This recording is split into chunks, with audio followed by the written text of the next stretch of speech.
Hi guys, Rob Marenghi here. I hope you're doing very well. If you haven't already, please subscribe and push the bell button. Then you'll get told about my videos. And who wouldn't want such a glorious, glorious thing as that?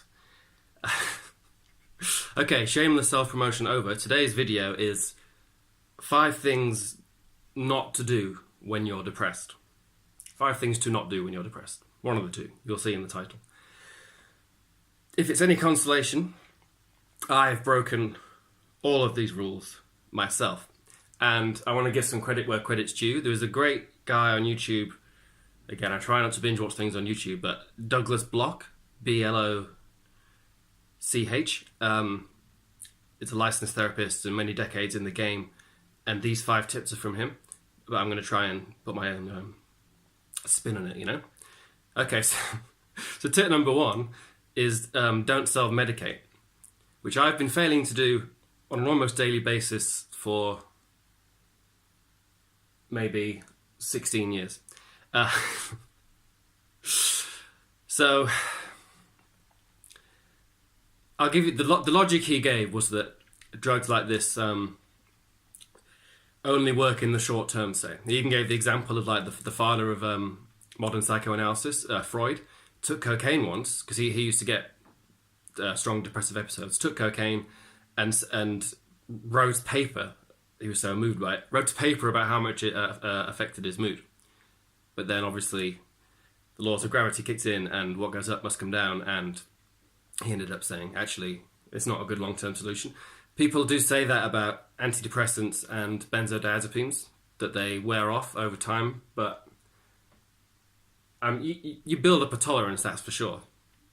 And if you just got depression, then be very grateful that you don't wake up every morning feeling like you're tripping a bit, which is the depersonalization, derealization. Actually, the quite minor end of that scale. And it can get far worse than that. So, judge not lest ye be judged, as I said before, and be your own doctor to some extent. You might need medication. You might be an emergency case. And someone who's just depressed, I'm not trying to belittle depression, obviously. I know it can be devastating. But someone who's just depressed or just anxious, or just got depersonalization and doesn't have any of the conditions I imagine are worse. You know, one psychiatrist said to me, "Do you hear voices?" I said, "No." And he said, "Well, thank God for that. You know, there's far worse things than what you've got." Anyway, for people with only one condition who think that medication doesn't work for them or won't work for them long term, will be naysayers, won't they? But if you've got something that's really debilitating and the only way you can function is through chemical intervention, then I think you should do it. It took me a year to decide to start taking antidepressants. It's not a decision to be taken lightly, and like I say, the potency does sort of wear off. But I think it keeps you at a baseline level of being able to read a slightly annoying email without crying. Okay. Did I contradict my own rule there, or Douglas's rule? I'm not sure, but I pontificated. So, rule 2, don't isolate.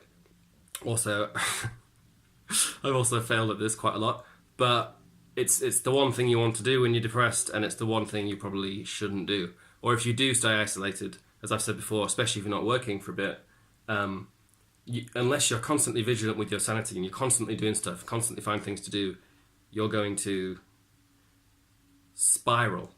And it's going to sneak up on you. Loneliness sneaks up on you, let me tell you. And can be a severe trapdoor.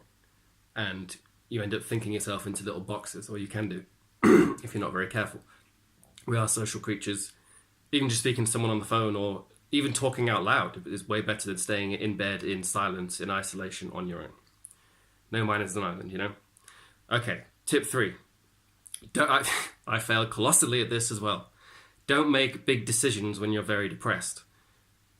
I decided to get divorced when I was in the throes of extreme depression. If you're constantly suicidal for months and then you're praying to die, is that extreme? It probably is. Brought on by the derealization, depersonalization, which is way worse than depression. Although they dovetail rather nicely and can go hand in hand. Yeah, I remember Jordan Peterson once said, it takes you about a year to get used to a new situation. You start a new job, it takes you about a year to fully adapt and get used to it. And you can't, to some extent, you can't trust yourself, even when you're mentally healthy, for about 11 or 12, 11 or 12 months to make decisions because you're still in the process of getting used to it. Do you know what I mean? But it's a long time to wait when you're feeling awful. And maybe, which in my case, you know, maybe a big decision is the right thing to do. But I can see what Douglas means. Depression would cloud your judgment seriously and makes you think short term. And you could say a relationship that had, well, they all have problems, but one that didn't have, one that was salvageable quite easily.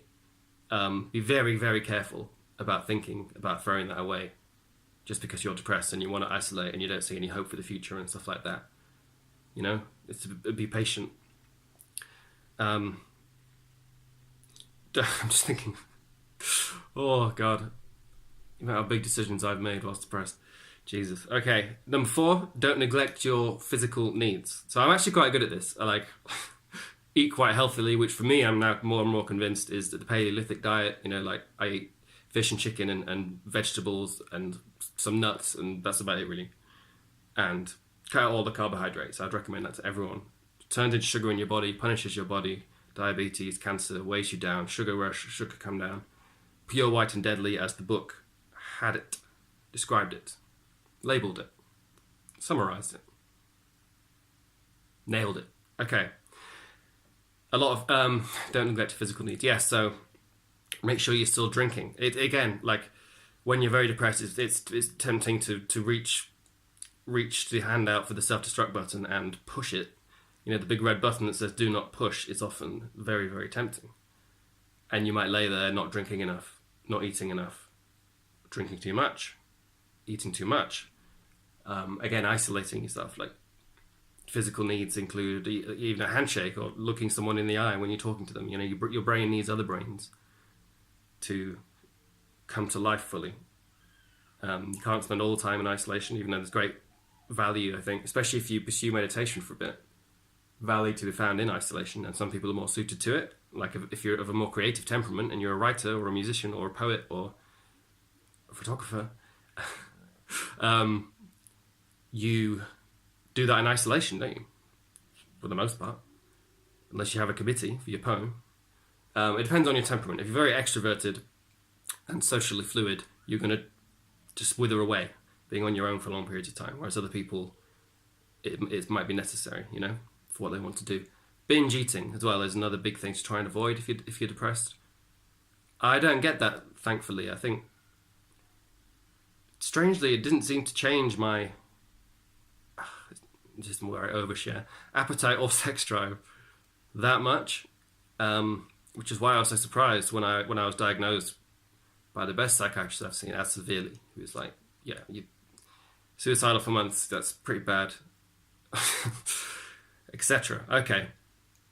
Number 5, which I thought was an interesting one. Don't be asking the question to yourself. Don't posit the question. When will this end? When will the depression end? When will the anxiety end? When will the derealization and depersonalization end? He gives an example about prisoners of war who were told about the release date, and the release date came, and if it wasn't actually the release date, all hope was lost, and they would sink into a black hole, you know, the depression. I remember reading The Damage Done, about this guy, English guy, who, you know, wisely strapped several bars of hashish to himself and tried to get into Turkey, I think it was Turkey, and got caught. There's a film about it. No, I'm thinking of the wrong thing. I just said, I'm thinking of Midnight Express, the film. No, this guy got caught doing a similar thing in Thailand and got sent to Thai prison, where they would do stuff like say to him, you're free now, you're free to go. Got all his stuff at the back, gets to the gates, and they go like, no, we're just kidding, and then like sucker punch with the truncheon, you know. If you have a false reassurance or promise in your head, like a set in stone date where your problem is going to end, and then it doesn't end, you're going to lose what remnants of hope you've had, maybe.